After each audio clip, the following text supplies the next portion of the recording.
His competitors said he was skating on thin ice. No one had ever tried to freeze a hockey rink with brine from a centrifugal chiller. The owners of Madison Square Garden were worried. If the ice was soft, the opening game of the 1925 pro hockey season would be ruined. That was the day Willis Carrier took his ice skates to work. When the confident Carrier laced up and took a few laps around the rock-hard rink, the worrying ended.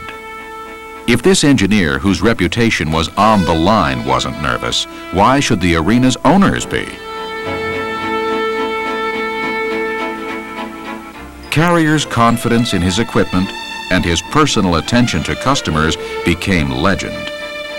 It was confidence based on a thorough understanding of the science involved. It was confidence based on experience, careful research, and a thoughtful day-by-day expansion of an infant industry Carrier had fathered. When Carrier solved his first climate control problem for a printer in 1902, he could not have known the worldwide impact his invention would have. It would boost industrial production. It would change the face of urban architecture. It would free us from the limits imposed by stifling heat and humidity. It would improve healthcare for millions. It would allow unimagined industries to flourish. The world would be a very different place without the genius of Willis Carrier. When Carrier and 6 associates scraped together $32,000 and formed the Carrier Engineering Corporation in 1915, their first products were ideas. Their customers were manufacturers seeking to speed mass production. The air in textile mills needed extra humidity to eliminate static electricity that fouled machinery. The Common Sense Chewing Gum Company needed stable temperature and humidity to process chicle. Fibers, food, printing, medicine, precision components. The industrial uses of air conditioning were boundless. But Carrier and his associates saw air conditioning in more human terms. They saw it as a way to replace suffering with comfort. But it would require another Carrier first, the centrifugal refrigeration machine, to usher in the age of comfort cooling we take for granted today. In 1922, the centrifugal became the first practical and safe device for cooling large spaces. But even then, its customers were industrial. The Whitman Candy Company needed 3 centrifugals for its chocolate factory in Philadelphia. The Onondaga Pottery Company got Carrier's original prototype machine. Still operating 50 years later, it was donated to the Smithsonian Institution. But Carrier didn't realize his dream of true comfort cooling until the owners of Detroit's J.L. Hudson department store installed a centrifugal chiller in 1924. It paid off. People no longer fainted from the heat during the store's popular basement bargain sales. Movie lovers learned about air conditioning next.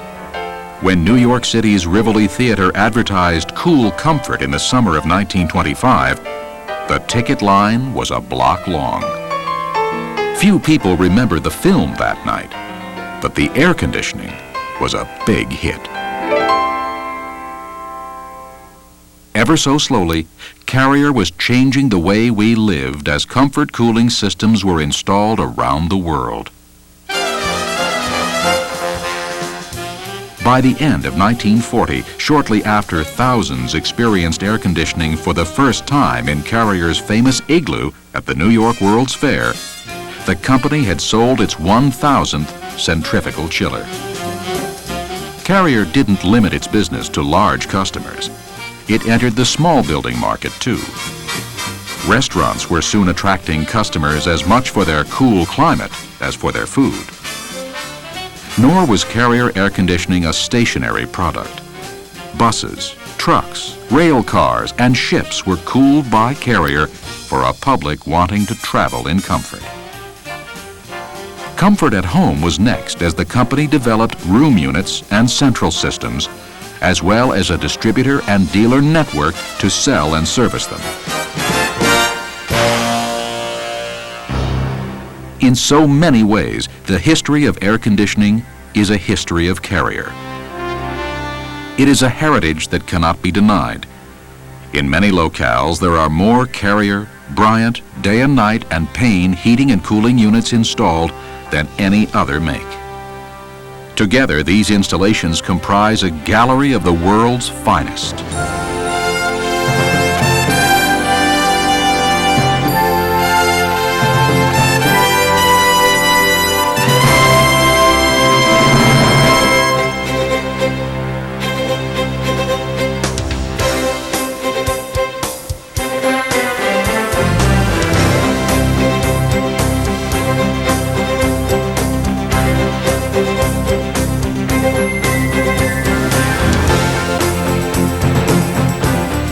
But the Carrier heritage doesn't end here.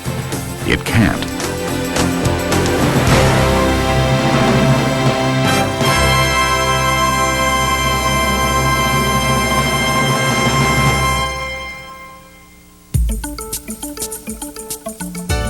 This industry has probably seen as much change in the last 10 years as it had seen since Carrier founded it in 1915.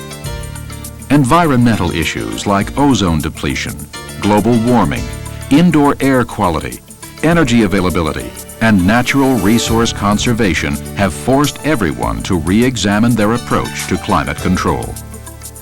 Carrier, as always, has responded in unique ways. CFC-based products were eliminated in 1994. Carrier was the first to introduce a chlorine-free central residential system.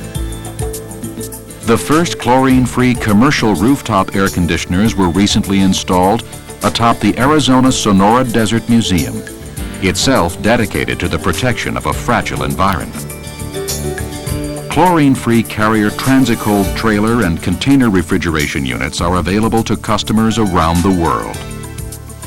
Leadership also means educating customers and offering options that help them adjust to rapid change. Carrier's global engineering conferences and Alliance for Energy Efficiency seminars bring engineers, scientists, policymakers, and journalists together to confront the changes facing the industry. Each of these elements is essential in building a new heritage for the future. But technology leadership is still at the heart of Carrier's progress. Willis Carrier knew the importance and obligation of such technical leadership when he said, "We cannot stop at the original achievement. There is an end to the life of all patents, and where a good path is found, others will follow. That is why you have seen new Carrier centrifugal refrigeration supplant old and less efficient models." Carrier championed innovation in his company, and the tradition continues.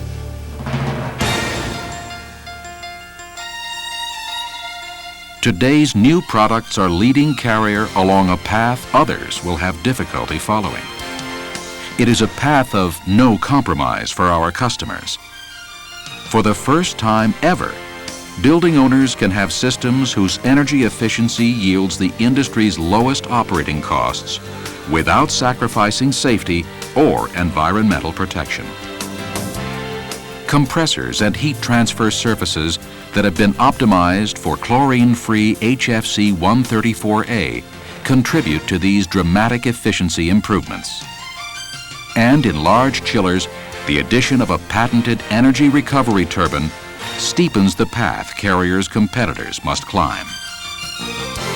Carrier's development of the turbine-assisted HFC 134A centrifugal has already been recognized by government agencies for its efficiency and use of non-ozone depleting refrigerant. It is an achievement of which Willis Carrier would have been proud. Its no-compromise stance confirms Carrier's leadership and achieves the goals he sought throughout his career. When Carrier was awarded an honorary doctoral degree, the citation read, in recognition of scientific insight and inventive genius of the highest order, enhancing man's comfort, health, and effectiveness through the advantages of air conditioning. That heritage still lives within today's Carrier.